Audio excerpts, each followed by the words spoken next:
প্রিয় বন্ধুগণ, অনেক দিন পরে লাইভে আসলাম। বিবেকের তাড়নায় আমি রা আমি গুষ্ঠিমারি দেশের রাজনীতিকে। এমন সহিংসতার রাজনীতি আমি দেখতে চাই না। একটা স্বাধীন দেশ, গণতান্ত্রিক দেশে আমার ভাইদের উপর, বোনদের উপর আমার টাকার গুলি, আমার টাকার বেতন খেয়ে, আমার টাকার রাইফেল দিয়ে আমার দেশের মানুষকে হত্যা করা হয়। আমার টাকার সম্পদ, আমার দেয়া রেমিটেন্সের টাকায় মেট্রো রেল, আমার টাকার, আমার ট্যাক্সের টাকার পদ্মা সেতু, আমার টাকার বিটিভি ভবন, আমার সম্পদ নষ্ট হয়, এমন অসুস্থ রাজনীতি আমি দেখতে চাই না। বিবেক দিয়ে কথা বলুন, আবেগ দিয়ে নয়। কখন দেশের ছাত্র সমাজ, শিক্ষক রাস্তায় নামে, বিবেককে তারাই প্রশ্ন করুন।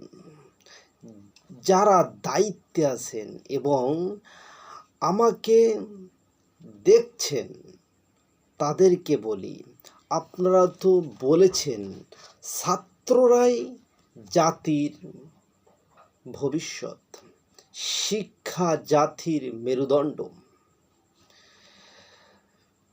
আপনাদের এই অলসীনতার জন্য, অলসহীন দায়িত্বের কারণে সেই ছাত্র আজ মারা যাচ্ছে। একটা একটা করে হাজারো মেধাবী ঝরে যাচ্ছে আপনার বিবেকহীনতার কারণে।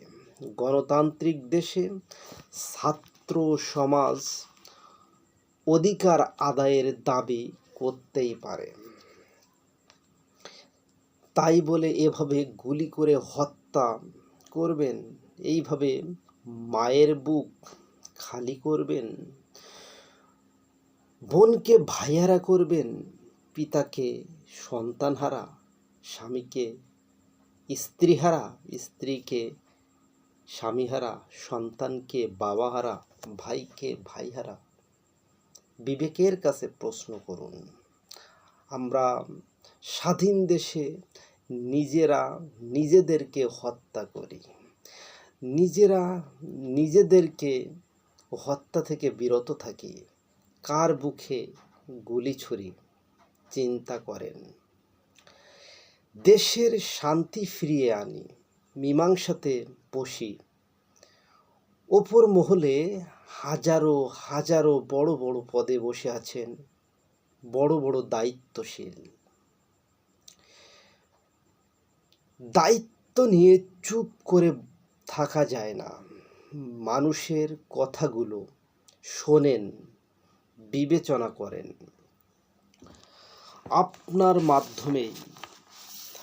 আপনার মাধ্যমেই দেশের জাতির কল্যাণ অনিবার্য। সুতরাং আপনিও তো সেই সব শিক্ষকের কাছে পড়াশোনা করেছেন। কেন আজ শিক্ষক হয়রানি হবে? কেন আজ আমার দেশের সম্পদগুলো পুড়ে নষ্ট হবে? বিবেককে কাজে লাগিয়ে দেশের সার্বিক উন্নয়নে একসাথে কাজ করে দেশ ও জাতির উন্নয়নে এগিয়ে আসি। এতে দেশ, সমাজ ও রাষ্ট্রের অনেক উন্নয়ন হবে। আজ এ হত্যাকাণ্ডের বিচার না হলে অগণিত স্টুডেন্ট, অগণিত ছাত্র ভাইরা গ্রেপ্তার, অগণিত ছাত্র ভাইরা গুলিবিদ্ধ, অগণিত ভাইরা মৃত্যুবরণ করেছে। কিসের জন্য? কারা গুলি করেছে, কারা হত্যা করেছে, কারা অগ্নিকাণ্ড করেছে, এর সঠিক তদন্ত নিয়ে আজ যদি বিচার না হয়, আজ যদি সঠিক তদন্ত না হয়, সঠিক বিচার যদি না পায়, আগামী প্রজন্মে যারাও আবার আসবে তারাও ঠিক একইভাবে হত্যাকাণ্ডের শিকার হবে। আমরা এই তদন্তের বিচার যদি না করতে পারি, আমার ভাইদের বিচার যদি না করতে পারি, কারা গুলি মেরে হত্যা করছে, শিশু মারা যাচ্ছে, আজ খুলনাতে পুলিশ সহ বিভিন্ন অনেক ছাত্রছাত্রী আহত। সুতরাং কারা আহত করছে, কারা ছাত্রদের বুকে গুলি করছে, কারা শিক্ষকদের লাঞ্ছিত করছে, এর সঠিক বিচার যদি ছাত্র সমাজ না পায়, আগামী প্রজন্মের ছাত্ররাও এই হত্যাকাণ্ডের শিকার হতে পারে। সুতরাং যারা উপরে মহলে দায়িত্বে আছেন তাদের প্রতি আহ্বান থাকবে, দেশের সার্বিক সুস্থ পরিবেশ ফিরিয়ে আনুন, দেশকে সামনের দিকে এগিয়ে নিন, স্বাধীন দেশে স্বাধীন মানুষের প্রতি জুলুম না করে মানুষের সেবা ও ভালোবাসা দিয়ে দেশকে সামনের দিকে এগিয়ে নিয়ে যাই। একজন মানুষ কিভাবে একজন মানুষকে খুন করে আমার বুঝে আসে না। ভিডিওতে দেখা যাচ্ছে কিভাবে গুলি খাচ্ছে, কিভাবে শিশু বাচ্চা পর্যন্ত মারা যাচ্ছে। ইউটিউব, ফেসবুক এর কল্যাণে আমরা দেখতে পাচ্ছি। সুতরাং সকলের প্রতি আহ্বান থাকবে, আপনি কাকে মারছেন? আপনি একটা গণতান্ত্রিক স্বাধীন দেশে বাস করেন, কেন একটা দেশ স্বাধীন হওয়ার পরে ছাত্র ভাইরা, আমজনতা আজকে নির্যাতিত নিপীড়িত হবে?